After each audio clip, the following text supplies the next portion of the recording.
Voy a comenzar con la presentación de un trabajo que ha sido elaborado por las profesoras María Cadaval, María Loureiro y yo misma, Rosa María Regueiro, en el que hemos realizado un estudio preliminar para tratarnos de acercar al impacto de las medidas normativas que en España se han puesto en marcha para aliviar la pobreza energética.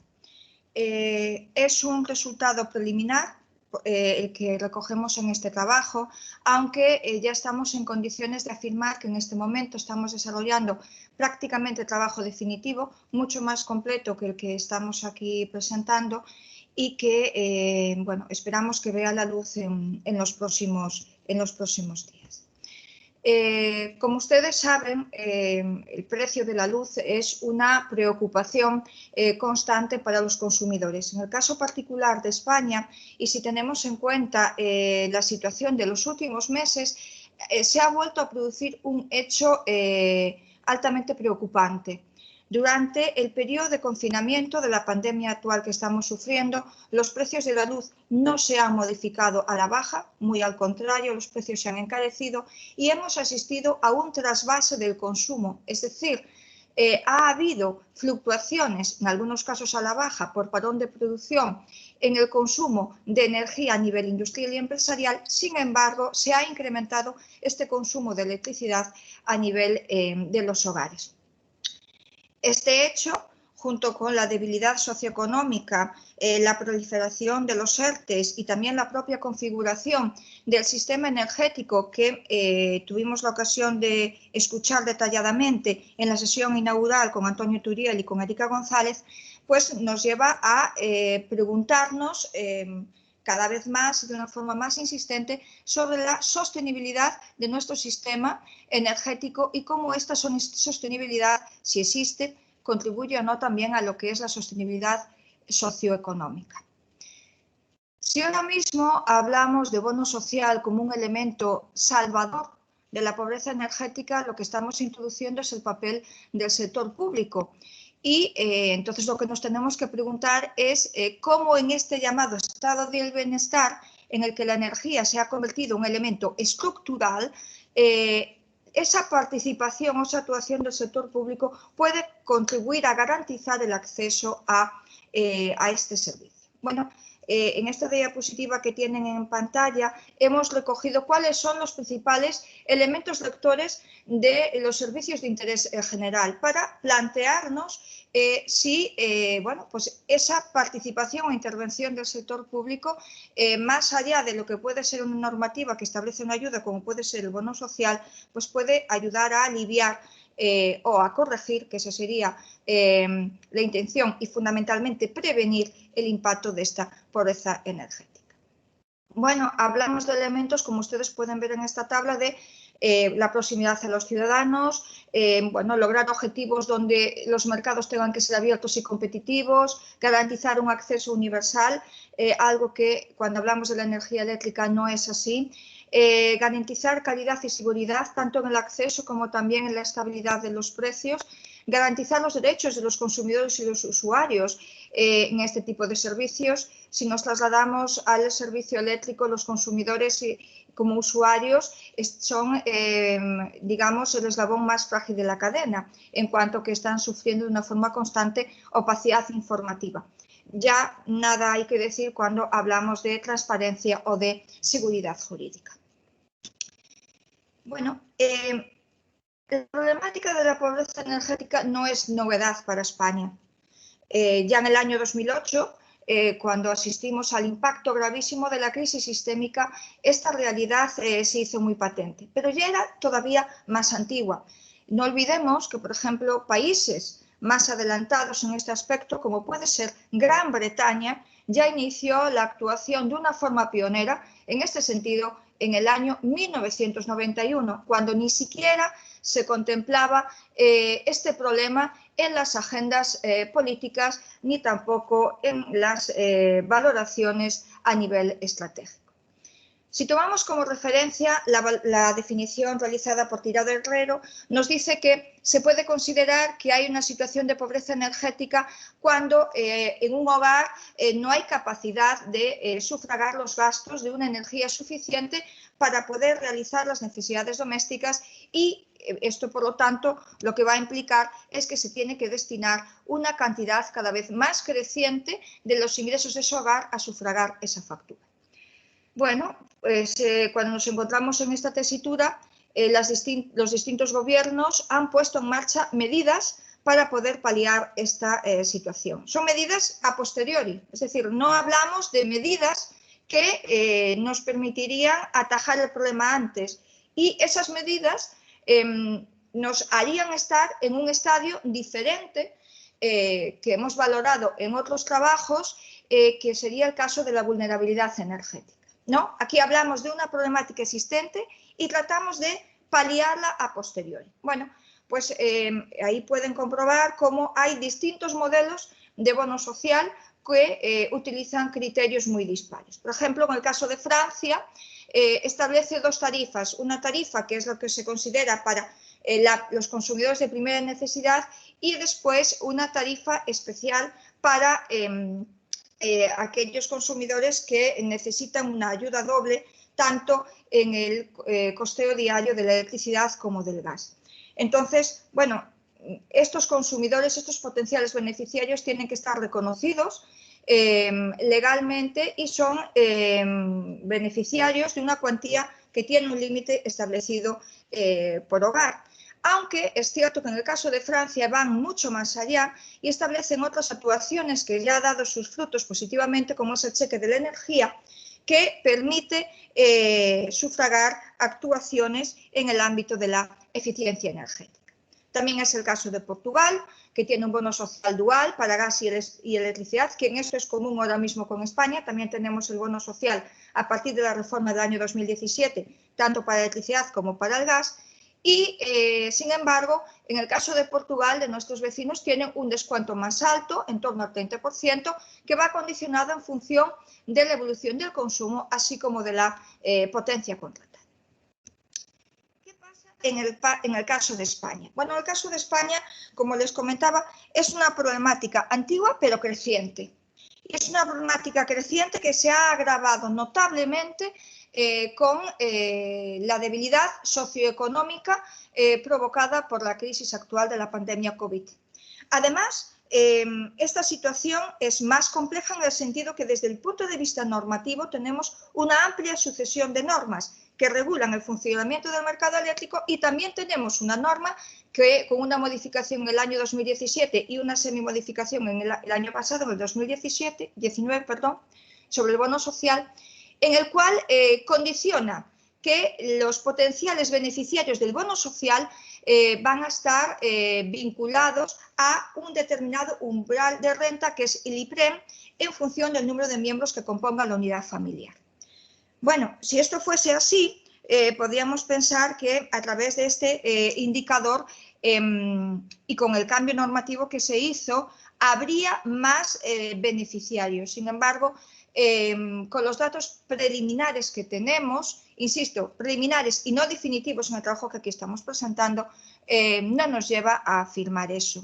Además, tengamos en cuenta que la normativa del año 2017 establece una casuística de posibles beneficiarios mucho más amplios, más allá de la renta, y uno de los casos y uno de los elementos que más llama la atención es, por ejemplo, la característica de una familia numerosa. Una familia numerosa, independientemente del nivel de renta que tenga, es beneficiaria de pleno derecho del bono social.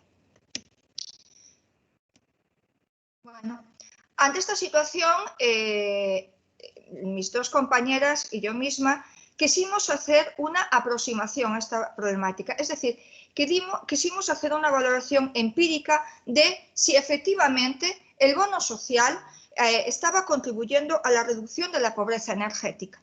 Para ello se planteó un modelo econométrico dentro del cual los datos fundamentales fueron obtenidos a través de la estadística de industria eléctrica en España desde el año 2013 hasta el año 2018. Es cierto que teníamos datos desde el año 1959, porque esta estadística es una estadística muy amplia y muy completa. Sin embargo, los datos eran muy dispares por periodos históricos y decidimos realizar el estudio en la medida de nuestras posibilidades en este periodo de tiempo ahí definido.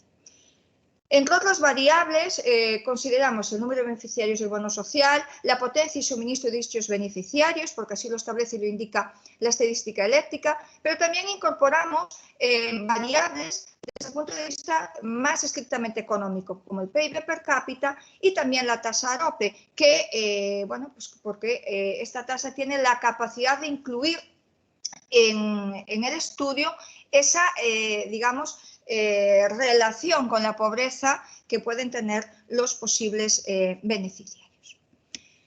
Aquí tenemos los datos de la regresión lineal de la explotación realizada conforme a los clientes del bono social y, para concluir, los resultados preliminares, insisto, no definitivos, lo que nos dice es que nos permite ver que no ha habido un impacto positivo de la reforma legislativa del bono social para reducir el número de beneficiarios. Es decir, si cada vez hay menos personas que están en situación de pobreza energética, bueno, pues el bono social sería menos necesario. Pues no nos permite ver que la reforma haya llegado, dicho desde el otro punto de vista, a quienes realmente lo necesitan.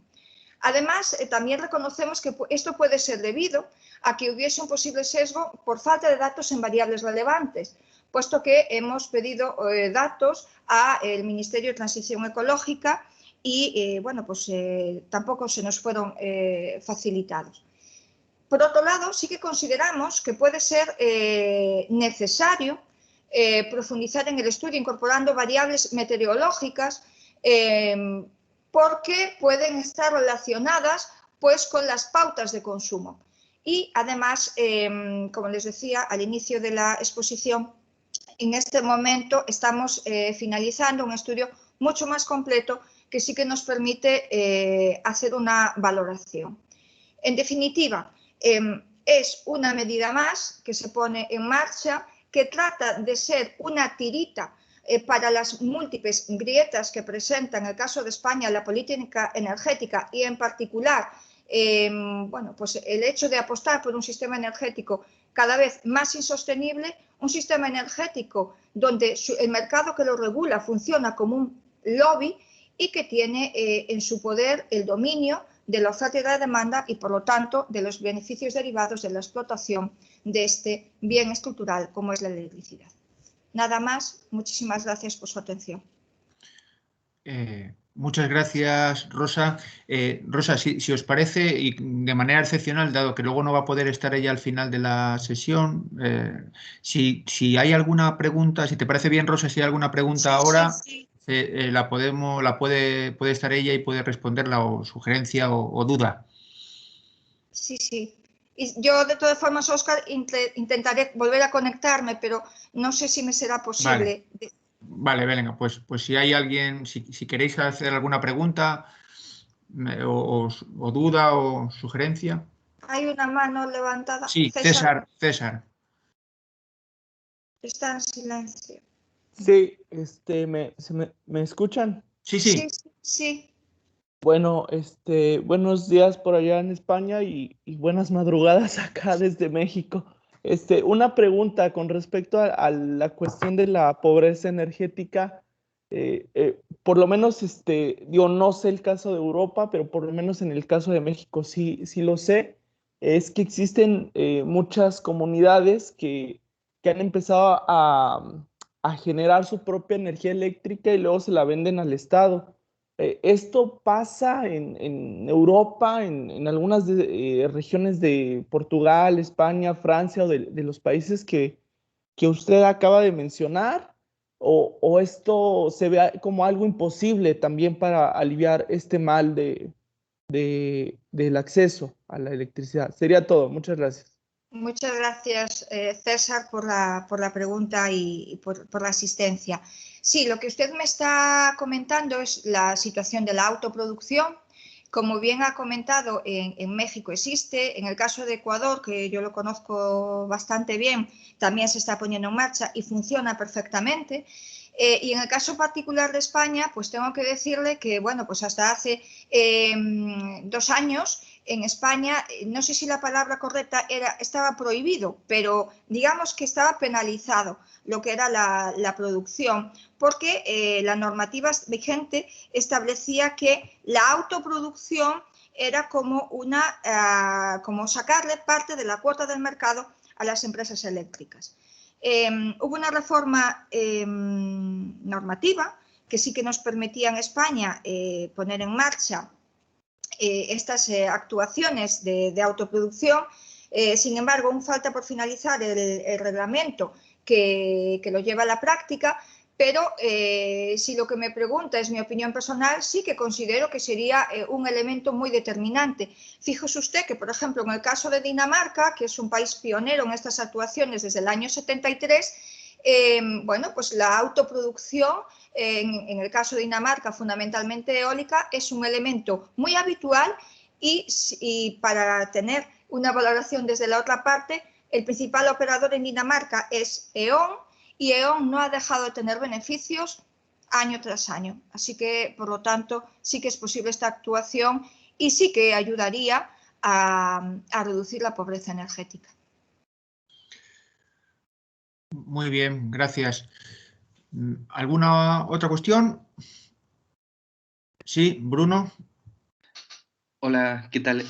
Yo tendría una pregunta breve. Es simplemente una buena solución a esta situación de la pobreza energética sería, entiendo que una liberalización del mercado energético de manera que pudiesen entrar muchas más empresas a competir por la explotación de los recursos energéticos en España.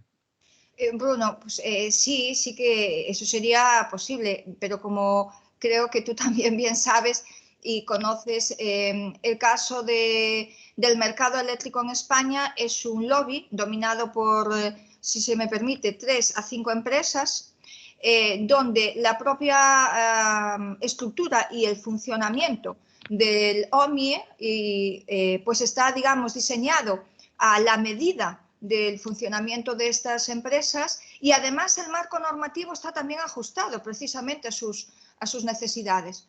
Entonces, cogiendo literalmente el texto de tu pregunta, sí que sería bueno y deseable que entrasen nuevas empresas, pero es que está la dificultad de que el sistema se lo permita. Para que eso sucediese, a mi juicio, habría que cambiar el modelo del sistema y del mercado eléctrico. No sé si me he explicado. Sí, es tal cual lo que pensaba. Muchas gracias. A ti. Bueno, pues no sé si hay alguna otra cuestión. Bueno, pues muchas gracias, Rosa. Gracias a ti, Óscar. Si os parece bien, continuamos entonces y ahora ya lo hacemos seguido porque en principio vamos a estar todos aquí. Ahora le doy la palabra a Rosa Lago para que nos exponga su comunicación, que se titula Metodología para el análisis de la generación de energía solar fotovoltaica en tejado y su contribución al autoconsumo energético sostenible. Rosa, pues cuando quieras puedes comenzar. Vale, eskerrik asko, ¿se me escucha? ¿Ahí se ve la presentación? Sí. No, la vale. presentación no, compártela. No, he compartido la pantalla, me ha aparecido el escritorio. ¿No se ve la No, presentación? pero en el escritorio vemos tu tejado maravilloso del despacho. Ay, vale, a ver, voy a hacerlo otra vez. Si lo pones en el escritorio te es más fácil, seguramente, Rosa. En el escritorio he marcado desktop y entonces yo pensaba... Ahora sale tu escritorio. Ahí, si lo tienes... Ahora veis mi escritorio. Sí, vale, sí. vale. Está, Entonces ahora veis la presentación. Vale, Sí. y ahora empieza. Ahora. Muy bien, vale, muy bien. Venga, pues este trabajo, la motivación de este trabajo, lo hemos, bueno, ¿y quiénes lo estamos haciendo?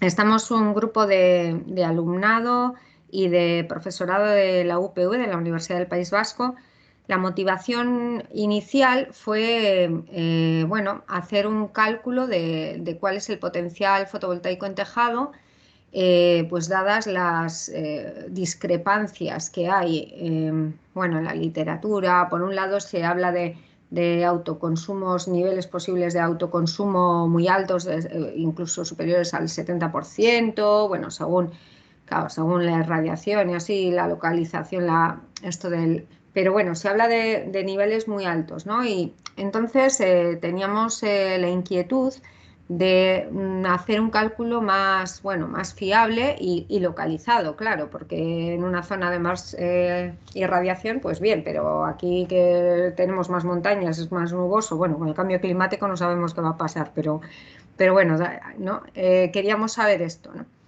Y desde ahí, pues porque lo entendemos el fotovoltaico en tejado, pues como una de las claves de lo que puede ser un modelo energético basado en renovables.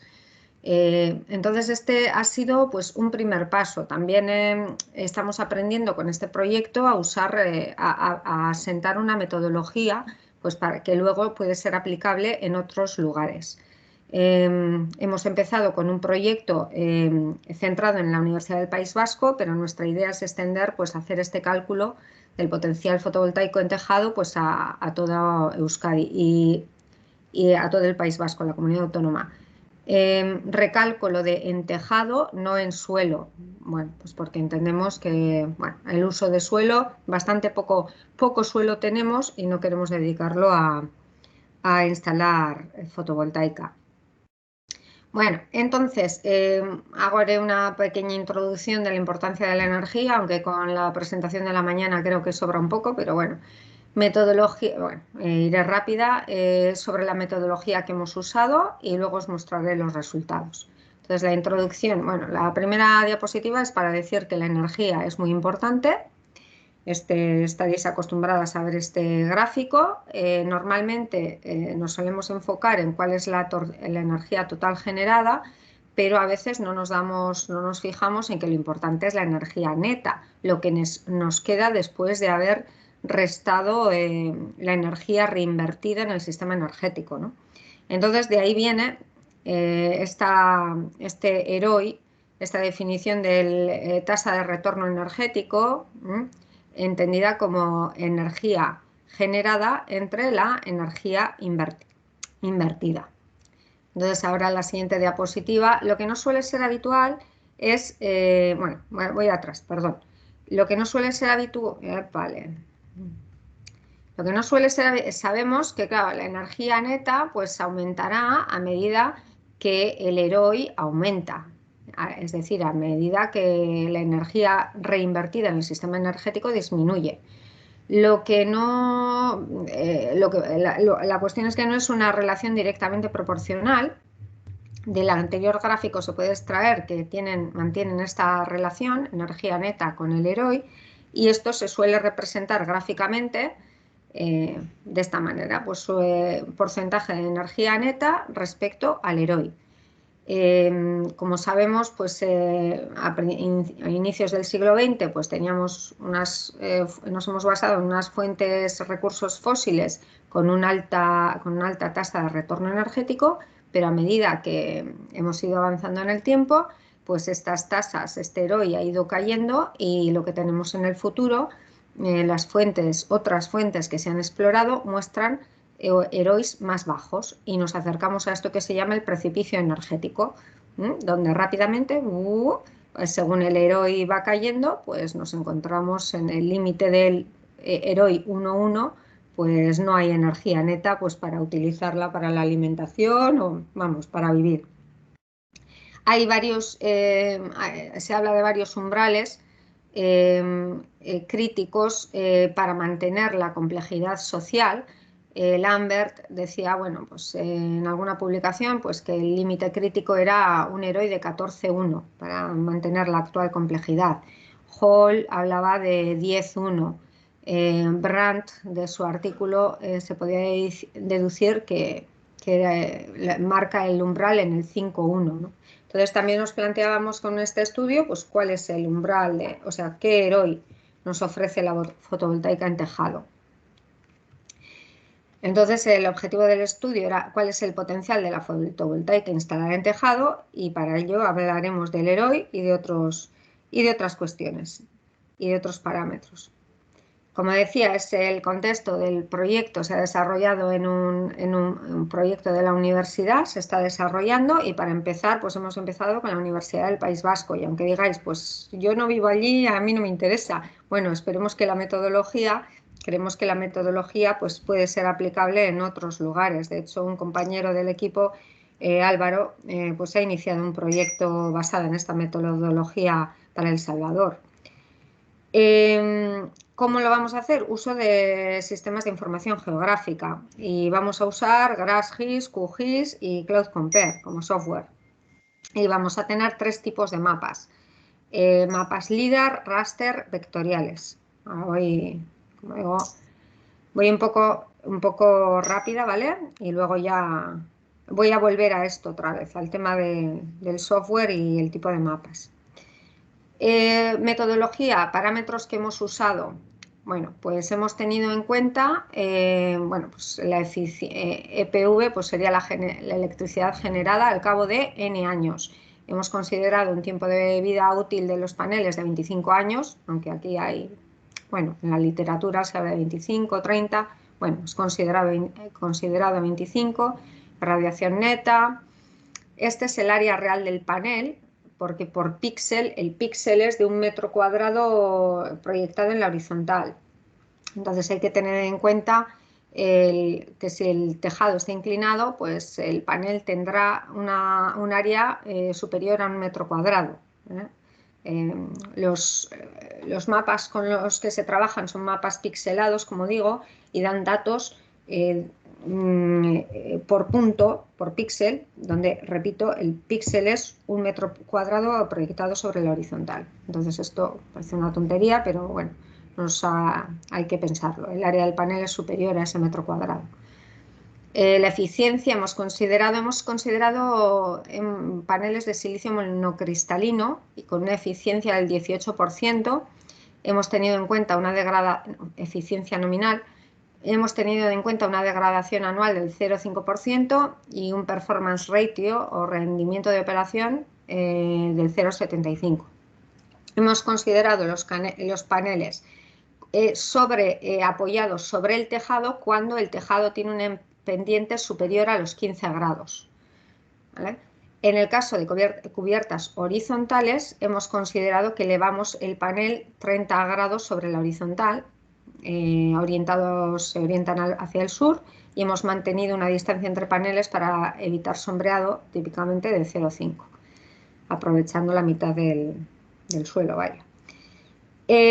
A partir de aquí, el EROI se calcula como la electricidad generada por esos paneles al cabo de los 25 años dividido entre la energía necesaria para fabricar e instalar el sistema fotovoltaico. Esta energía será el área del panel por la energía por metro cuadrado, como digo, para fabricar e instalar el panel. Este valor lo hemos tomado de un metaestudio de Bandari, no lo hemos estudiado nosotras, no hemos hecho un análisis de ciclo de vida. Hemos tomado un metaestudio donde analizaban muchos análisis de ciclo de vida, ¿vale? De Bandari. Y luego, a partir de aquí, bueno, en vez de calcular el payback energético como el tiempo de vida entre el EROI, vamos a cambiar esta fórmula, ¿eh? La metodología también le estamos dando una vuelta. Esto es algo preliminar, pero lo hemos hecho un poco más enrevesado. Bueno, teniendo en cuenta que los primeros años la eficiencia del panel es un poco superior, ¿vale? Entonces, realmente energéticamente se recupera antes. Si lo calculáramos como tiempo de vida entre EROI, nos daría un payback energético un poquitín más bajo, ¿vale? Pero bueno, porque ahí estaríamos teniendo en cuenta como una eficiencia media a lo largo de los 25-30 años. Bueno, estos son los parámetros que hemos usado. Para calcular el EROI hemos considerado un quality factor de calidad de 1. Y luego ya para hacer comparativas, pues ya aplicaremos el que sea. Como digo, comparativas con otras fuentes.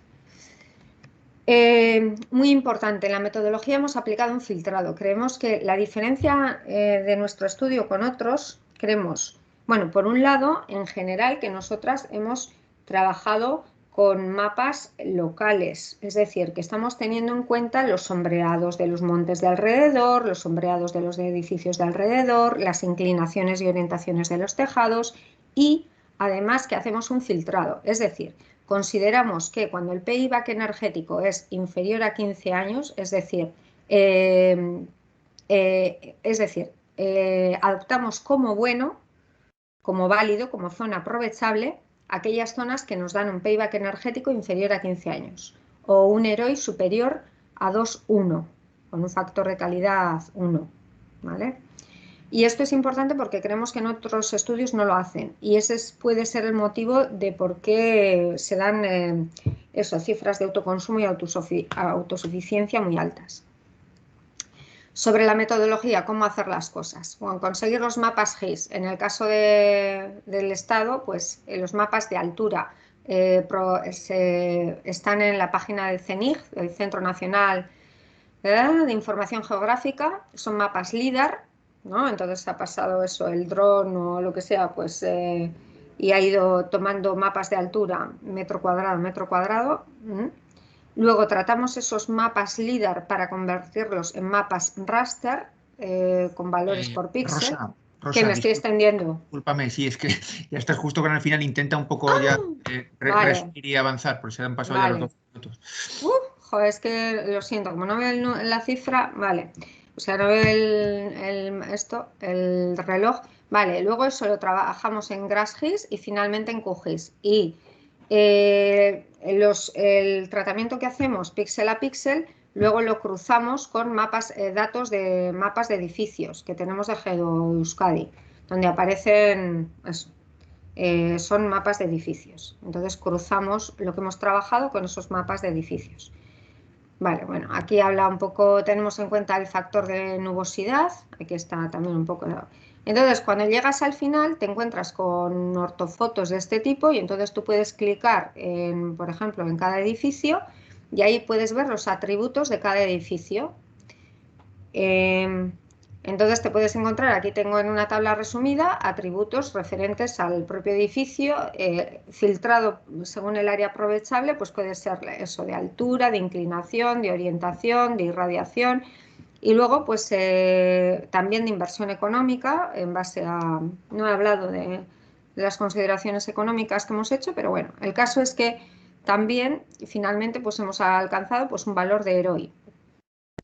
Y bueno, y una tasa de autoabastecimiento, porque lo que podemos hacer también con este tratamiento es calcular la generación fotovoltaica hora a hora y la podemos cruzar, si tenemos datos, con el consumo fotovoltaico y con el consumo de electricidad por edificio hora a hora. Entonces tenemos tasas de autoabastecimiento.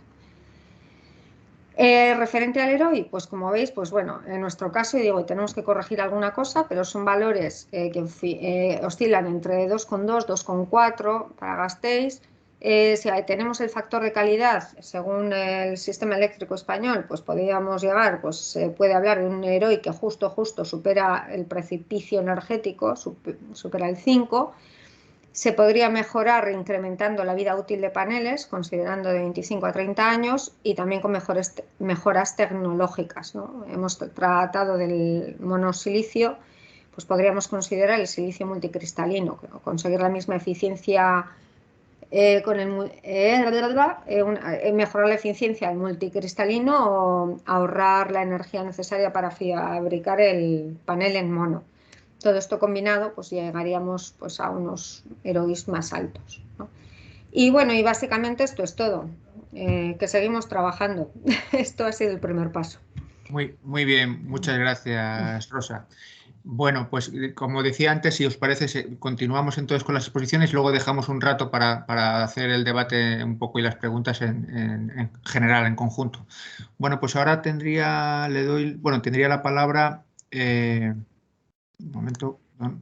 Tiene la palabra Luis Llases para exponernos su presentación del sector eléctrico español antes de la guerra, su comunicación, el sector eléctrico español antes de la guerra civil, los orígenes del oligopolio. Luis, Sí. ¿sabes cómo compartir? Es la... En principio, sí. Sí, vale. ¿Estoy compartiendo? Sí, Sí, vale. sí.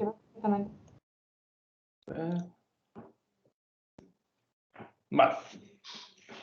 Pues nada, muchas gracias. Hola a todos. Yo ahora mismo estoy en la Universidad de Valladolid, pero este trabajo se hizo en el marco de una tesis doctoral que estaba haciendo en la Universidad Complutense de Madrid. La idea era tratar aspectos del sector eléctrico en el momento actual, pero para hacerlo pues, se consideró que sería interesante hacer una introducción histórica primero y señalar algunos elementos de continuidad, digamos, desde la creación del oligopolio hasta la actualidad. Entonces, para hacer eso, se dividió la historia del sector eléctrico en 4 partes. La primera sería esta que se va a mostrar ahora, la segunda sería el franquismo, la tercera sería la democracia antes del 97 y la última sería del 97 a la actualidad. Entendiendo que cada una de ellas tiene elementos diferenciales, pero que de alguna manera todas ellas van configurando la última etapa, ¿no?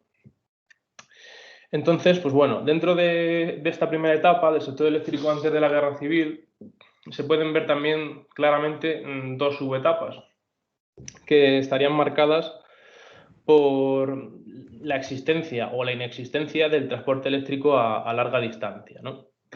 La que más nos interesa es la segunda, pero es interesante, por contraste, decir algunas cosas de la primera. La cuestión es que, debido a la imposibilidad del transporte eléctrico a larga distancia, en un primer momento, el mercado eléctrico español está muy segmentado y digamos que los mercados son prácticamente los municipios y las empresas, aunque los centros de consumo importantes tienen cierto tamaño, son bastante pequeñas en comparación con lo que vendría después, ¿no? Claro, la inexistencia del transporte les obligaba a producir directamente en el propio centro de consumo o al lado de este, ¿no?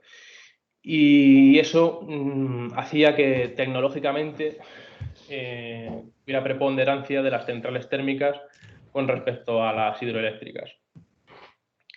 De momento bastaría con decir eso. Claro, la segunda etapa es completamente distinta. ¿Por qué? Porque en el momento en el que se puede llevar a cabo el transporte eléctrico a larga distancia, puede existir ya un aprovechamiento a gran escala de las cuencas hidrográficas, ¿no? Y entonces empiezan a surgir empresas que aprovechan esto y tienen una ventaja competitiva muy fuerte con respecto a las empresas que podríamos llamar de primera generación, que son las que surgen en la primera etapa. No lo he dicho, lo siento, la primera etapa se correspondería más o menos desde los 80 del siglo XIX hasta la primera década del siglo XX. Y la segunda etapa pues sería desde esta primera década del siglo XX hasta la Guerra Civil, podríamos decir. Bien, el caso, que las centrales hidroeléctricas en gran escala permiten a estas empresas de segunda generación tener una ventaja competitiva muy fuerte con respecto a las primeras.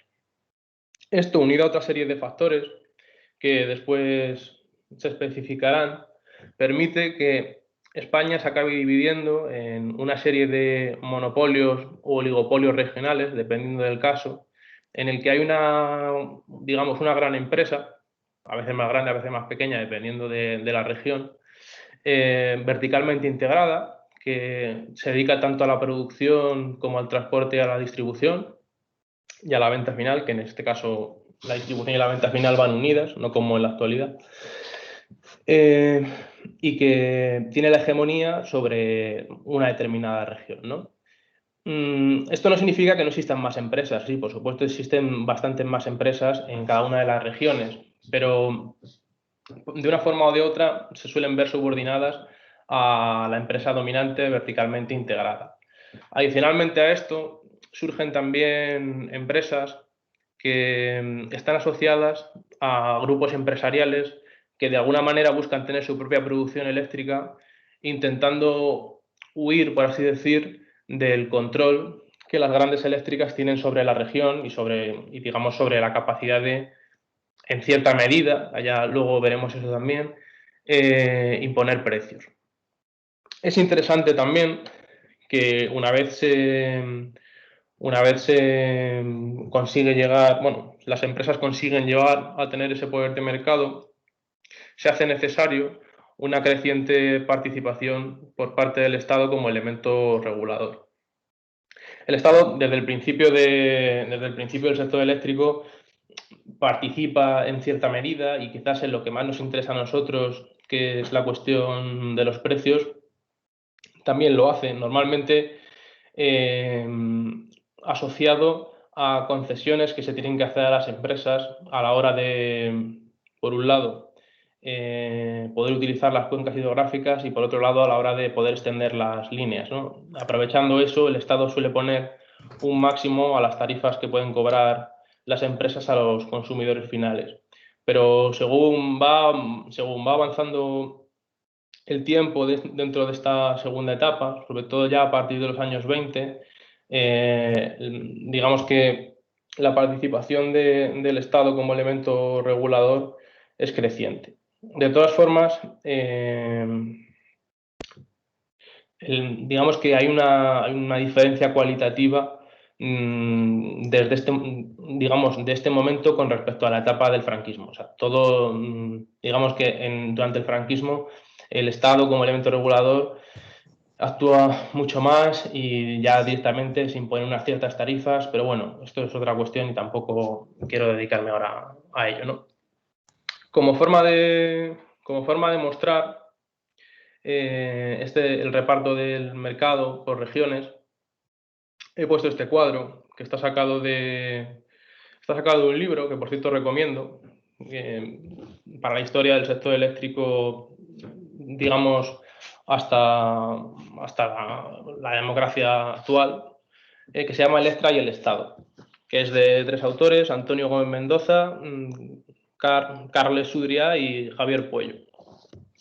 Digo que lo recomiendo. También recomendaría, si se me permite, el libro de Enrique Palazuelos, El oligopolio que domina el sistema eléctrico, aunque no tiene que ver concretamente con este periodo, porque no lo trata para nada. Para lo que es el periodo más actual sí que está bastante bien.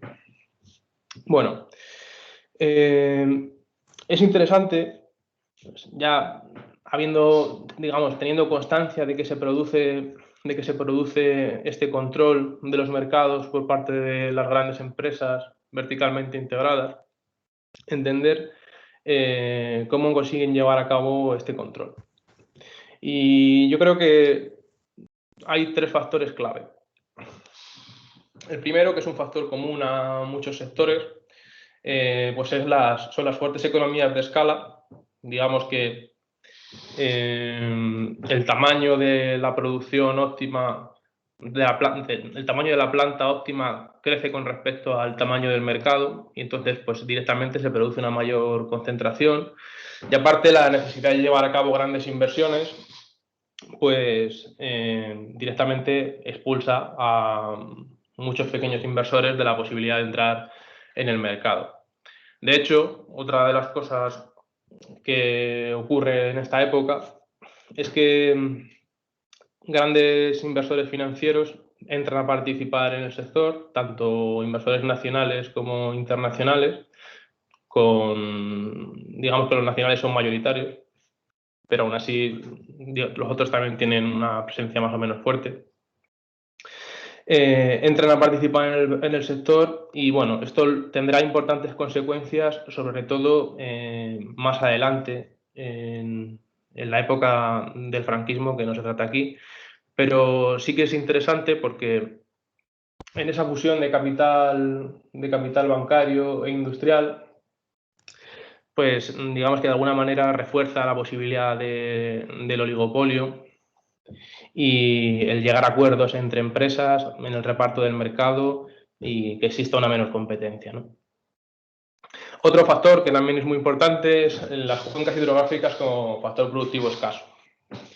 En el momento en el que el transporte de electricidad se hace posible y la energía hidroeléctrica se hace muy predominante, una forma que tienen de competir las empresas y de levantar barreras de entradas es hacer acaparamiento de las cuencas hidrográficas. Sobre todo, claro está, pues de las más favorables para la producción de energía eléctrica, ¿no? Entonces, por lo general, aquí no da tiempo a poner ejemplos concretos, pero por lo general, en el momento en el que esto ocurre y que esta tecnología se hace viable, pues rápidamente, tanto las empresas como, digamos, particulares que buscan especular, pues intentan en lo posible conseguir concesiones por parte del Estado para aprovechar las cuencas hidrográficas y de esta manera, aparte de tener una posición ventajosa en el momento, en el sentido de ser capaces de producir a menores costes, también consiguen levantar barreras de entrada porque impiden que otros competidores consigan hacer lo mismo. Y ya finalmente estaría la cuestión de las redes de transporte y de distribución como monopolio natural. Claro, la red de transporte y de distribución, pues digamos que tiene poco sentido económico el duplicarlas. Y además, quien tiene está claro que quien tiene la red de distribución tiene acceso al consumidor final y además de eso, el intentar disputarle a una empresa ya asentada una determinada zona geográfica, poniendo nuevas redes de distribución, pues es bastante complicado, genera muchos problemas. Luego, además, en las economías de escala son muy fuertes. Digamos que con una misma red, pues tienes acceso a un montón de usuarios, a los que sean, ¿no? Y si se duplica la red, pues evidentemente, y estás en competencia con otra empresa, evidentemente el número de usuarios al que vas a tener acceso es menor y sin embargo la red es la misma, ¿no? Entonces, la rentabilidad evidentemente va a bajar y se hace muy complicado el entrar a disputar a empresas ya sentadas. Solo se puede hacer, y esto es interesante y curioso porque ocurre en esta época, solo se puede hacer cuando hay mucha diferencia en el coste de producción, que es precisamente lo que ocurre entre las empresas de primera generación y de segunda generación.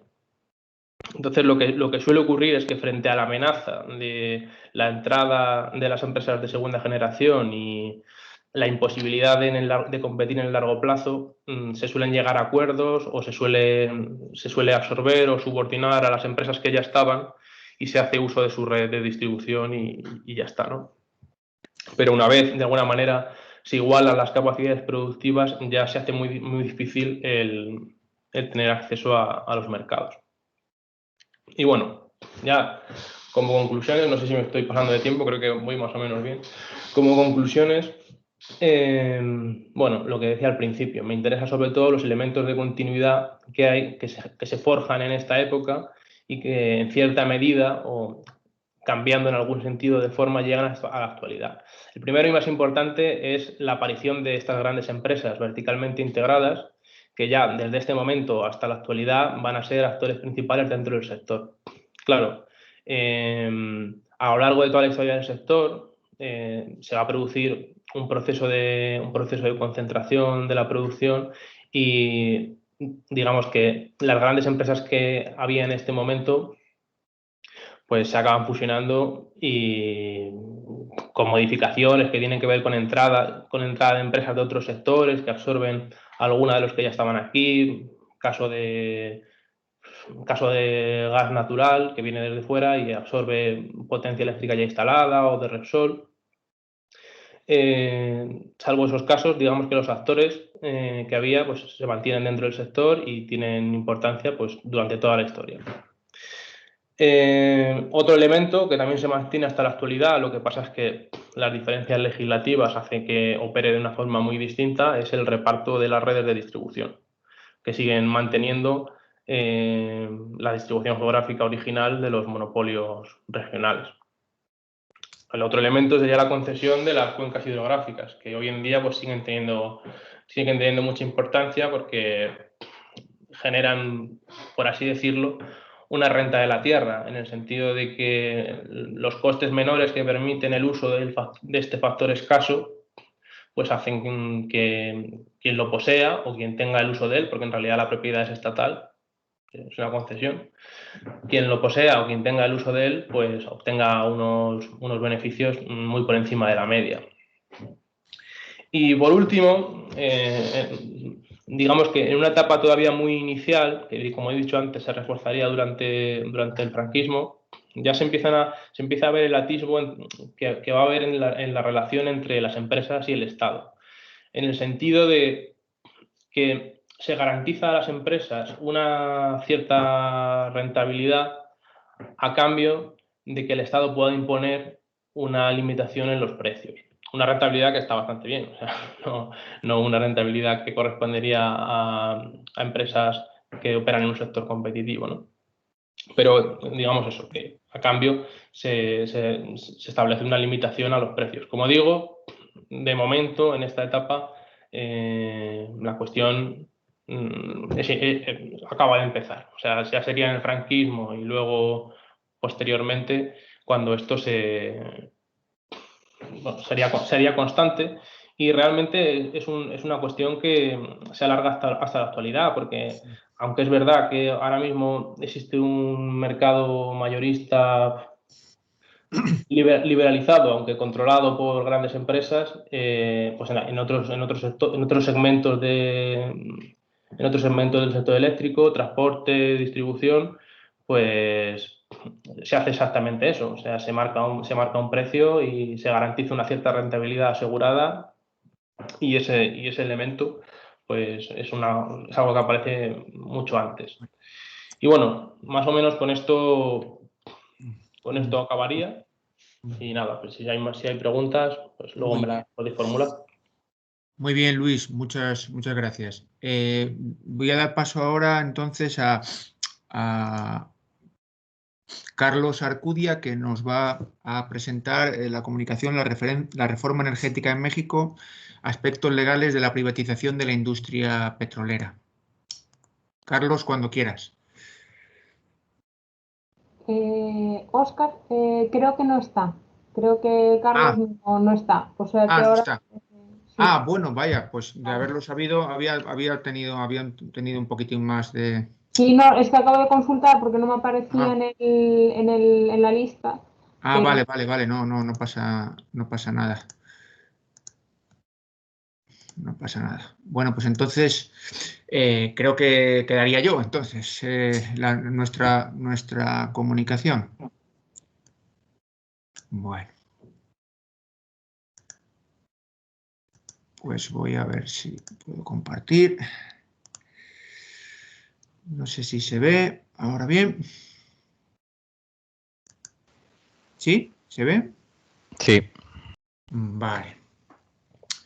Bueno, pues voy a presentar los primeros resultados así preliminares y contar un poco el planteamiento general de un proyecto de investigación que se titula MODESLOW, modelización y simulación de escenarios de transición energética hacia una economía baja en carbono, que es en el caso español. Se trata de un proyecto de investigación del Ministerio que se está llevando a cabo dentro del grupo de investigación de energía, economía y dinámica de sistemas de la Universidad de Valladolid. No sé, ¿qué pasa que no me deja pasar? Ahora. Bueno, lo que os voy a contar brevemente va a ser estos tres aspectos. Un poco una pequeña reflexión sobre la motivación y la justificación. Un segundo apartado sobre el planteamiento general del modelo, y luego algunos resultados provisionales y algo del trabajo que estamos ahora desarrollando y que pues en las próximas semanas ya tendremos más resultados sobre algunas de las cosas que luego os comentaré. Bien, bueno, los datos básicos es un poco lo que os había comentado antes. Es un proyecto y que está desarrollado en este ámbito del grupo de investigación de la universidad. La primera pregunta así más relevante, o más bien el desafío más relevante que se planteaba, era que partía de una reflexión sobre las estrategias de transición hacia economías bajas en carbono, la forma en que las economías deberían hacer frente al desafío del cambio climático. Y en este sentido, claro, si como conocéis ya el compromiso que ha asumido la Unión Europea en la línea con el Acuerdo de París es que las reducciones de gases de efecto invernadero en 2050 tendrían que disminuir entre un 80 y un 95% respecto a los niveles del año 90. Entonces, si eso mismo se aplica a la economía española, pues tomando como referencia el 2015, que es el año del Acuerdo de París, pues en 2015 la economía española generó 335 millones de toneladas de CO2 equivalente a la atmósfera, mientras que en el año 90 alcanzaron los 280 millones. Entonces, claro, si se aplica una reducción entre el 80 y el 95 respecto a los niveles del año 90, pues estaríamos hablando de que en España se deberían emitir entre 14 y 57 millones de toneladas de CO2 equivalente, lo cual es una cosa bastante importante, ¿no? Y la cuestión básica es, ¿podrá la economía española lograr la transición energética y aproximarse a ese objetivo? Pues de eso trata básicamente nuestra investigación, y para tratar un poco de responder de manera coherente y sistemática primero a ese desafío y a esa cuestión básica que se plantea, lo que hemos propuesto, lo que se propone es la generación de un modelo de evaluación integrada, economía, energía y medio ambiente, que de una manera, como digo, coherente, permita valorar si la economía española puede avanzar hacia esa transición energética, hacia una economía baja en carbono en ese horizonte 2050, 2030, 2050 o no. Para lograr este modelo de evaluación integrada de energía, economía y medio ambiente, y además hacerlo de una manera novedosa, lo que nos hemos propuesto en el grupo es integrar de una manera, insisto, novedosa, dos técnicas que son bastante potentes desde el punto de vista del análisis, que es la dinámica de sistemas y, por otro lado, el análisis input-output, que sí que es una técnica mucho más conocida entre economistas, ¿no? Al ser un modelo de evaluación integrada, de hecho, el modelo de evaluación integrada lo que hace es incorporar o integrar diferentes módulos de diferentes dimensiones. Entonces, el ModSlow, el modelo que se plantea aquí, incorpora un módulo estrictamente económico, un módulo energético, un módulo de materiales, un módulo que trata de simular los diferentes trayectorias de usos del suelo, un módulo de infraestructuras energéticas, climático o un módulo social. De hecho, esta aplicación, en el caso de España, se apoya sobre un precedente básico que ha sido la elaboración por parte del mismo grupo de investigación del modelo MEDEAS a escala del mundo y a escala de la Unión Europea, que fue el resultado de un proyecto de investigación europeo que finalizó el año pasado y que tiene cierta continuidad en otro proyecto que ahora mismo también estamos desarrollando, pero que es más amplio. La hipótesis básica que rodea o que impregna todo el modelo es que cuando se plantean relaciones entre el crecimiento económico, entre la economía y el ámbito energético, es que mayor crecimiento económico implica en general mayor demanda energética y un feedback positivo, pero esas relaciones pueden verse afectadas por feedbacks negativos si estamos desarrollando esa trayectoria en un contexto de límites. Claro, si tenemos en cuenta toda la reflexión de economía ecológica de las últimas décadas y hasta justamente las dos conferencias de esta mañana, pues parece claro que la reflexión de aspectos tan importantes sobre las trayectorias que va a seguir una economía no puede hacerse al margen de este contexto de límites, ¿no? Y eso es lo que se intenta incorporar en el modelo, ¿no? Una representación esquemática tanto del modelo de ModSlow para el caso de España como en general de los modelos de la familia de MEDEAS que os planteaba antes, que es el modelo del mundo y el modelo que se ha hecho ya para la Unión Europea. Aquí tenéis básicamente representados los diferentes módulos y las relaciones. Todo parte o arranca de los escenarios de proyección de crecimiento del PIB, que a su vez llevan asociadas una demanda de energía. Esa demanda de energía se confrontan con las disponibilidades energéticas y a su vez ese consumo de energía genera emisiones que a través del módulo climático y como consecuencia del incremento del problema relacionado con el cambio climático, pues acaban otra vez afectando al sistema económico. Desde el punto de vista de la generación de energía, pues no solo están los aspectos relacionados con los combustibles fósiles, sino que, por ejemplo, varias de las estrategias que tienen que ver con el fomento de las infraestructuras renovables, pues van a tener impacto sobre los usos de las tierras, van a tener impacto desde el punto de vista de la construcción de infraestructuras energéticas, con la demanda de minerales, etcétera. Es decir, que, como veis, lo que plantea el modelo es interrelacionar los diferentes módulos de manera dinámica para simular escenarios o las consecuencias de diferentes escenarios e hipótesis en el futuro, ¿no? Una de las características más sobresalientes de esta forma de modelar es que digamos, en el planteamiento o en el marco de los modelos MEDEAS, del cual Modeslow, el que os estoy presentando hoy, sería la aplicación a España, es que estamos hablando de modelos anidados, es decir, que cuando estamos modelando el caso de España, de la economía española, de si la economía española va a poder transitar precisamente hacia ese escenario de economía baja en carbono, lo hacemos teniendo en cuenta que España no es independiente de lo que se haga en Europa y tampoco es independiente de lo que se haga en el mundo. ¿De acuerdo? Es decir, que las políticas, los escenarios que se plantean para Europa y para el mundo condicionan también los resultados que se pueden obtener o que vamos a obtener en España. O lo que es lo mismo, el modelo de simulación no es independiente de sus escenarios y trayectorias. De modo que, como veis, ahora os lo explicaré, cuando vayamos a modelar, cuando estamos modelando en el caso de España esas trayectorias, tenemos en cuenta los escenarios que hemos previsto o que son previsibles también para el caso de Europa y para el caso del mundo, porque afectan a esos resultados, esos escenarios afectan a lo que estamos simulando para el caso de España, ¿no?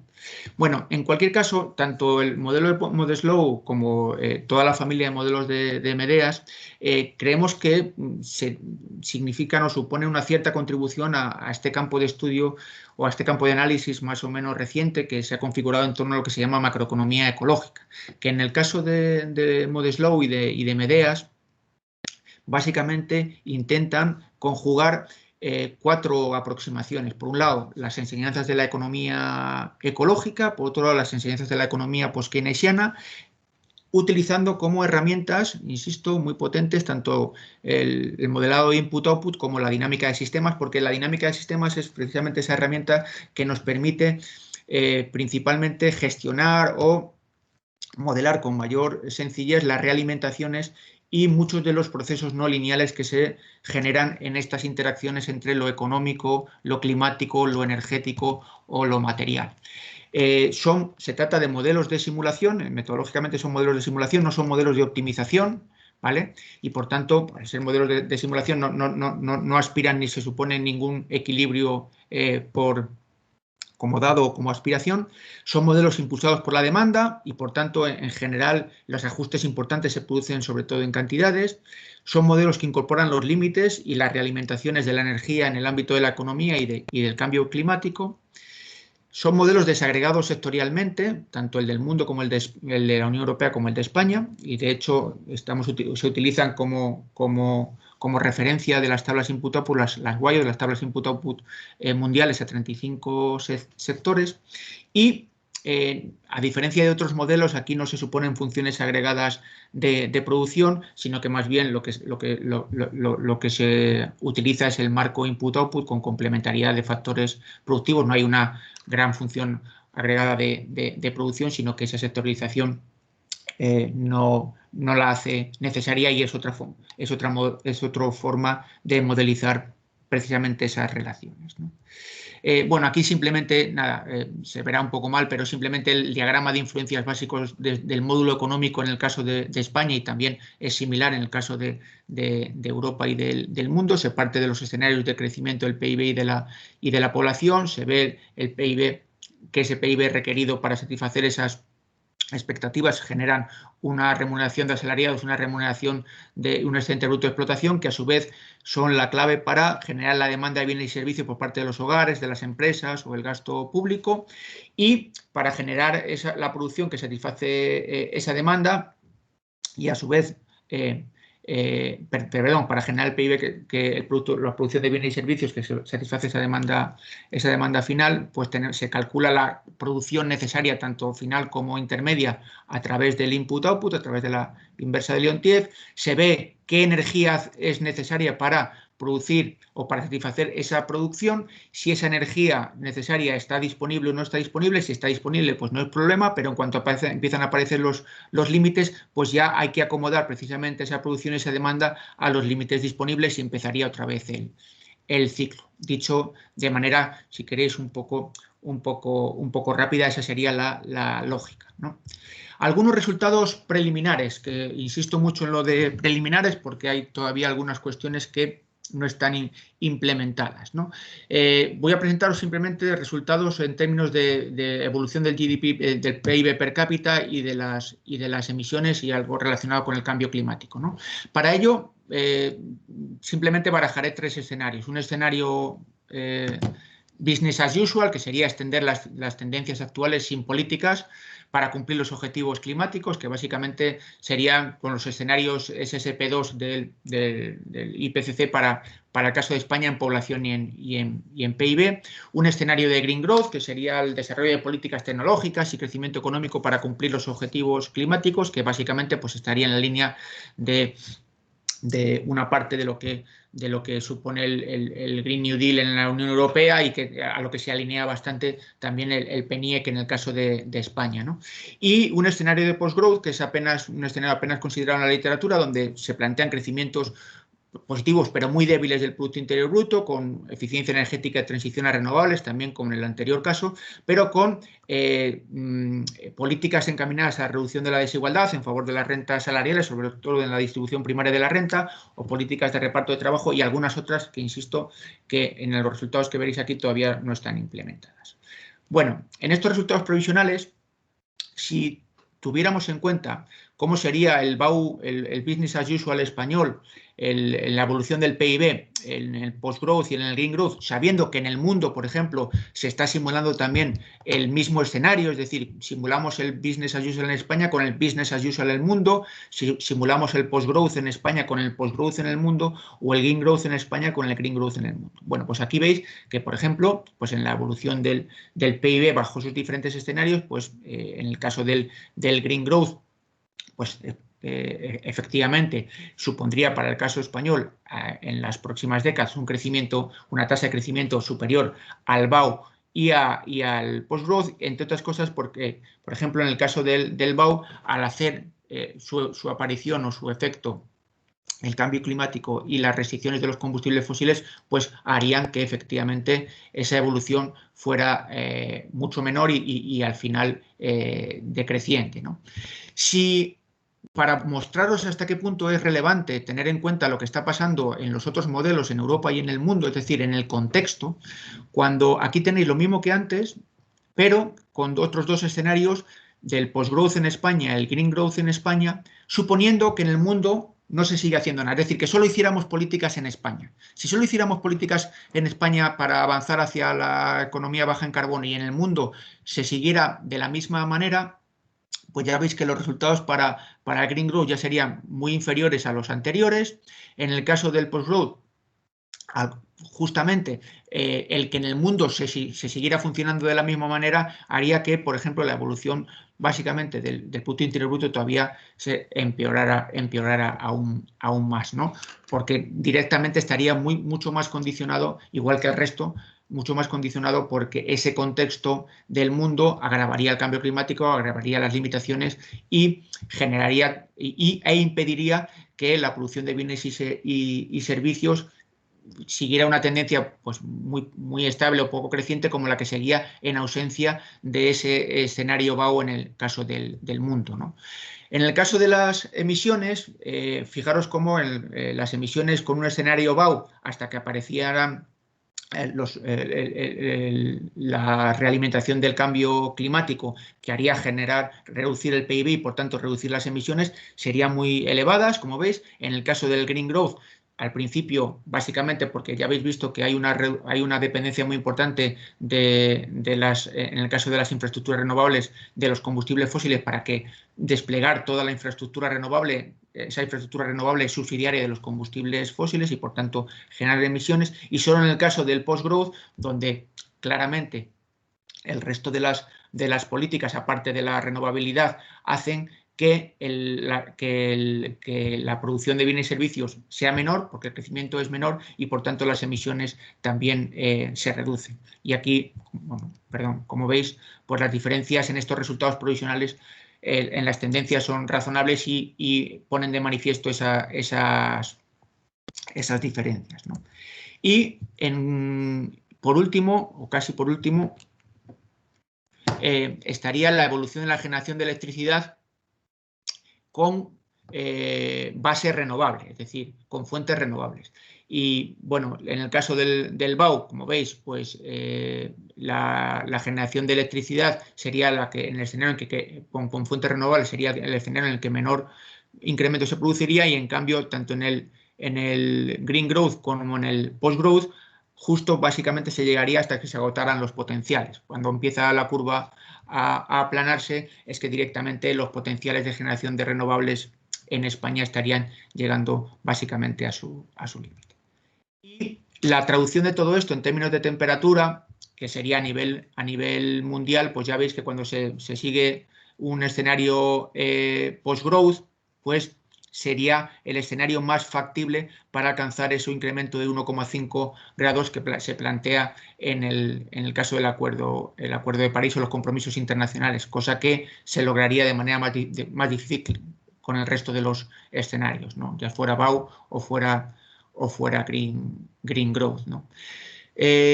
Todo esto es provisional porque en la actualidad estamos trabajando en dinamizar endógenamente la matriz A, la matriz de coeficientes técnicos, que eso va a generar que en algún caso, por ejemplo, en el caso de postgrowth, pues seguramente todavía los resultados sean mejores, y en el caso del Green Growth también.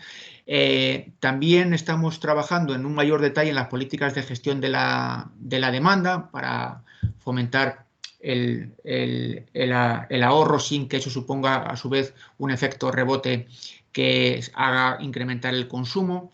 Estamos programando un módulo financiero para que básicamente ver el efecto de las relaciones entre el endeudamiento de los sectores económicos, el consumo energético y las emisiones, y la forma en que podríamos o se podría financiar esa transición energética hacia economías bajas en carbono, ¿no?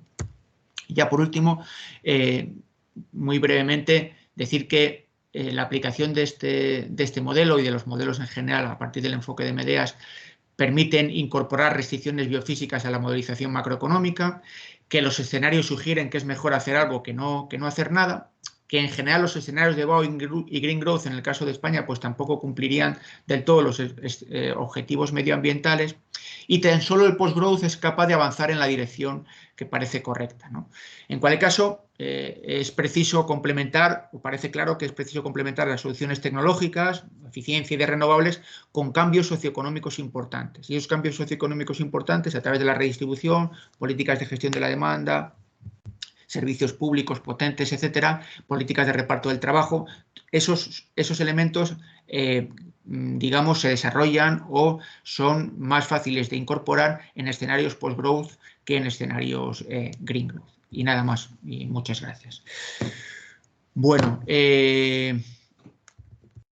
pues abriríamos ahora un turno de preguntas o de dudas, comentarios, en general a todas. Simplemente levantad la mano y yo os doy paso.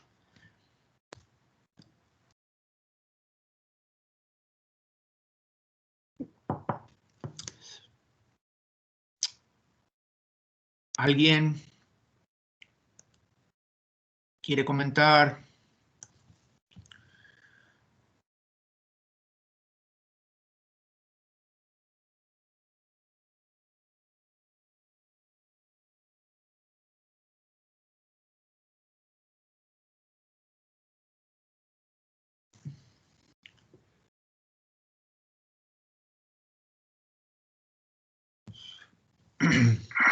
Ha pedido la palabra Jordi.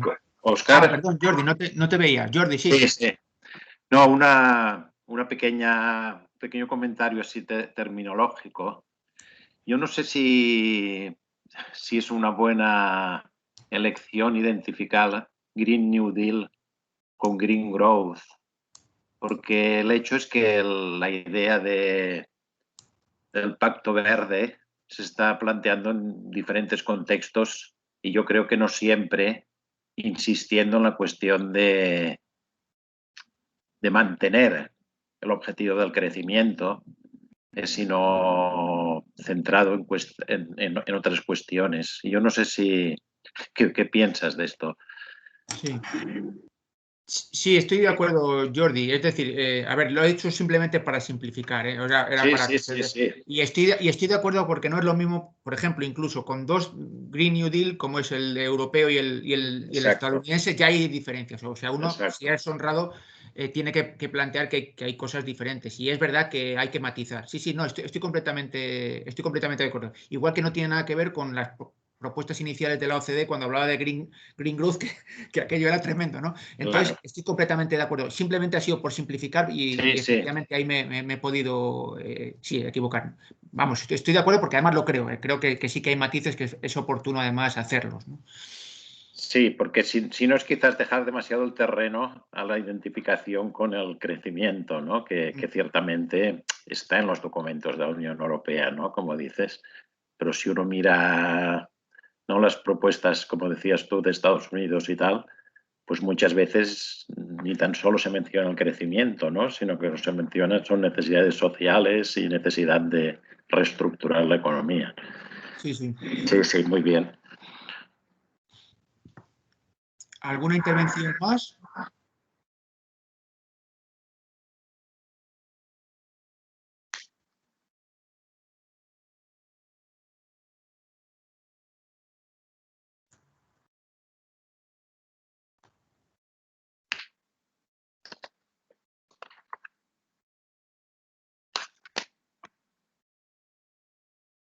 Hay una mano levantada. Sí, Daniel Albarracín. Daniel. Hola, gracias. Hola, bueno, he visto atentamente la presentación y precisamente este tipo de cuestiones creo que preocupan a muchos y precisamente voy un poco en la línea que ha señalado Jordi Roca.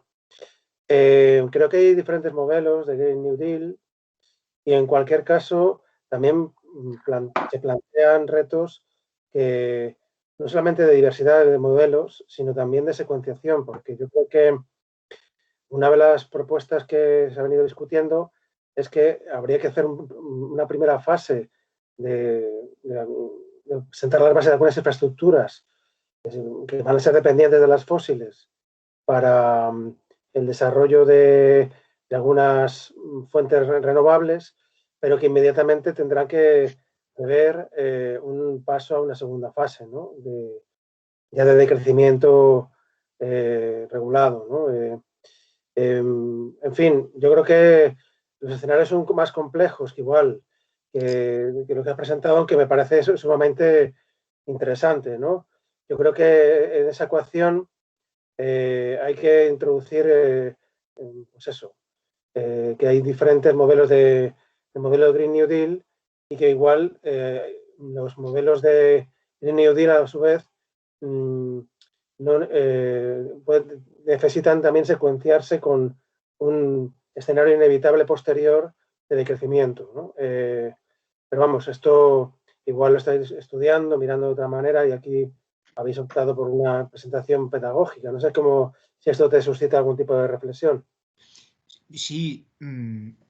Sí, además, bueno, es que hay más escenarios. He intentado un poco simplificar, pero de hecho a veces hemos simulado hasta 5 escenarios diferentes con diferente graduación. O sea que sí, el ser matiza, el introducir matices incluso de Green dentro del propio Green Growth y lo que hablábamos antes también con Jordi, y coincido contigo también. Sí, vamos. De hecho, son primeros resultados provisionales y ya te digo que incluso hay algunas políticas que no están todavía implementadas y que las vamos a implementar. Entonces, en el momento en que ya la implementas, de hecho, pues haces que se introduzcan distingos respecto del escenario que estabas tú antes simulando, ¿no? O sea que sí, me parece oportuno y contamos con ello, no es que solo se quede en estos tres, ¿no?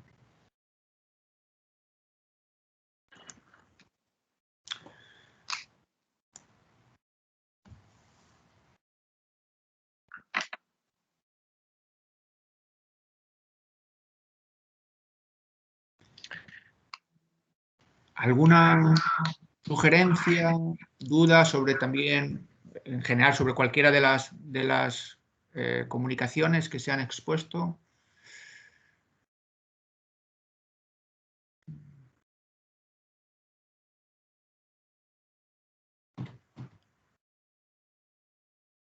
Otra pregunta concreta respecto a la exposición de Rosa. No sé, me gustaría que justificase un poco más esto que ha dicho, si lo entiendo yo bien, un filtrado de 15 años. O sea, que lo que está, creo, considerando, ¿no?, si te he entendido bien, es que aunque duren 25 años las placas, se descarta invertir allá donde en 15 años no se haya recuperado ya la energía invertida. ¿Lo he entendido bien o...? Entonces, bueno, ¿por qué 15? O si puedes hablar un poco más de esta justificación. Bueno, en definitiva, del tema este del héroe, esto que se dice muchas veces, así como que se entiende la intuición, pero de que hay un nivel muy concreto en el cual ya es imposible la complejidad social, digamos, ¿no? Bueno, es un tema muy grande, pero a ver si quieres comentar algo de esto. Sí, a ver, ahí va, me digo en estéreo.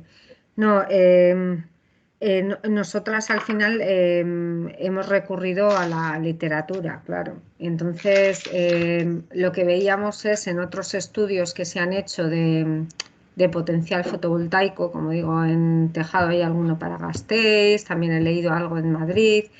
No hemos visto que en ningún momento se hable de un filtrado, pero ni un filtrado a 25 años, ni a 30, ni a 5, no ha habido un filtrado, es decir, no se tiene en cuenta pues que eso, hace falta una energía de entrada para, como he dicho, para producir el panel y para instalarlo, ¿no? Entonces, eso por un lado, hace falta un filtrado, dices, ¿y entonces a cuánto lo filtramos? Y en eso también nosotras hemos debatido y hemos adoptado ese criterio, pero también con la posibilidad de cambiarlo. ¿Por qué pueden ser 15 años? Bueno, como decía, de los límites, de los umbrales, cuando está la gráfica esta del precipicio energético, y mostraba los umbrales, pues 3 publicaciones de Lambert, de Holt y de Brandt, al decir cuál es el mínimo héroe para sostener esta complejidad social. Pues el de Brandt era el más permisivo y decía, bueno, pues más o menos, con 5.1 es suficiente, ¿no? Este 5.1 está hecho en un análisis donde, a ver, donde se está trabajando. Este 5.1 se refiere a fuentes primarias de energía, ¿vale? Entonces, claro, en principio diríamos, pues el héroe y el filtrado, entonces 5.1, ¿no? Entonces, en cambio, nosotras hemos dicho un payback energético de 15 que se traduce en un héroe de 2. Si hace el tiempo de vida 25 años entre 15, bueno, por ahí. Entonces, ¿por qué habéis cogido? Bueno, entonces aquí hemos aplicado el factor de calidad. No sé si es suficientemente conocido, pero en el sistema energético español, más o menos, para producir una unidad de electricidad hace falta invertir de media 2,61 unidades de energía primaria, ¿no? Porque, pues bueno, por ejemplo, se quema gas en algunos casos. Bueno, entonces, pues bueno, lo que hemos hecho ha sido, bueno, pues en vez de hacer un héroe de 2, pues lo multiplicamos por este 2 y pico y entonces nos da, pues, o sea, no, al revés, el 5.1 lo dividimos entre 2,61. El 5.1 de Brandt, ese mínimo que nos pide, lo dividimos entre 2,61. y por eso hemos cogido ese límite. Luego, sobre por qué es necesario ese límite para sostener la complejidad social, pues sobre eso la verdad nosotras no hemos estudiado. Hemos leído, bueno, pues lo que habla Lambert, Brandt y Hall, bueno, pues que al final pues para tener una energía neta, ¿no? Pues para alimentación y demás, y no solo alimentación, salud, ¿no? Está la pirámide esta de Lambert también, ¿no? Que iba hablando de, bueno, pues con un ROI muy bajito, pues justo te da para alimentación y salud. Con un poco más te da para, además, para educación. Con un poco más, pues para otras, sí, pues para ocio. Bueno, pues hace un discurso sobre esa pirámide, ¿no? Pero claro, ese límite tampoco, quiero decir, creo que no lo tenemos, no sé si alguien lo puede tener muy claro, ¿no? Ese umbral, cuál es el realmente necesario para mantener la complejidad. También el ROI sabemos que se ha definido a partir de las fuentes fósiles, ¿verdad? Porque la primera definición vino de ahí, pues para tener una unidad de gasolina, cuántas unidades de petróleo, ¿no? Cuánto petróleo hay que invertir, ¿no? Bueno, para extraer tantos barriles de petróleo, cuántas unidades de gasolina tienes que invertir. Bueno, lo que pasa que, bueno, ese ROI luego lo hemos traducido a otras fuentes energéticas, pues para poder hacer una comparativa o incluso a nivel social. De esto igual Óscar puede responder un poco mejor sobre las definiciones del ROI, de los límites ¿no? A la hora de definir el ROI estándar, el de point of views, el extendido, ¿no? Y también a la hora es como un análisis de ciclo de vida, ¿no? No dónde pones el inicio y dónde pones el fin, Sí, ¿no? sí, sí. Para calcular ese ROI. Entonces, incluso de un ROI dinámico, que es es lo último que habéis introducido, ¿no? A través de vuestros análisis. Así que le doy la palabra a Óscar. Vamos, ya está ahí, puedo decir. Lo has explicado bien, y además ahí la controversia es un poco eso, es el asunto de dónde poner los límites y la novedad un poco de Medeas es que lo hemos logrado dinamizar, es decir, hemos logrado que año a año eso vaya modificándose, o sea, que no se considere fijo, sino que tenga en cuenta justamente las extracciones, o sea, tanto los inputs como los outputs que se generan para obtener esa relación, ese cociente anualmente, ¿no? Pero vamos, que sí, lo has dicho muy bien, no tenía más que añadir.